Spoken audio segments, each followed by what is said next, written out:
હા સંગીતાબેન, બહુ ટાઈટ પડે છે. હા સાચી વાત છે. અરે હું જો ને ગોદડું ઓઢીને બેઠી છું, બહુ ટાઈટ પડે છે. નથી ગોદડું મને મૂકતું કે નથી હું ગોદડાને મૂકતી. અને જો ગોદડું મૂકીને ઊભી થાવ તો મને એવું લાગે છે કે હું થીજી જઈશ. અરે હું ગોદડું મૂકું ને તો મને એવું જ લાગે કે હું હિમાલયમાં બેઠી છું. હા, અને નીચે તો પગ નથી મુકાતો, એમ થાય છે કે બરફની પાઇપ ઉપર પગ મૂક્યો હોય.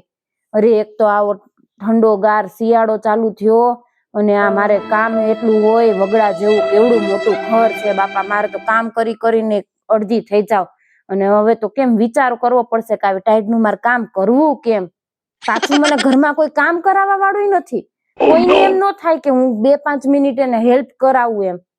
તમારે તો સારું છે, 2-3 જણા જો ફટાફટ કામ તો થઈ જાય.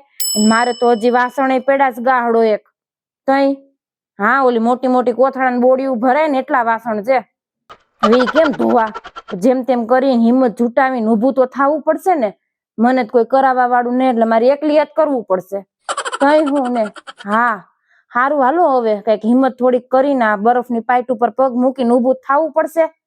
હા પાછું ઉપરથી પાણી આવે ઈ એવું છે. હા હારું હાલો થોડાક વાસણ ધોતી આવું, કઈક કરું ને કામકાજ. ભલે હા. હોય સાંભળો તો, આ શું કરો તમે? આટલી હું ટાટાઈ કરો છો? ક્યારના વાસણ ઘસવા ઉભા રાખ્યા, હજી વાસણ ઘસી રહ્યા.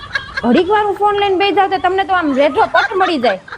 તઈ હું છૂટ મળી ગયો એની જેમ જાણે બેસી જાય. ફટાફટ હાથ હલાવો.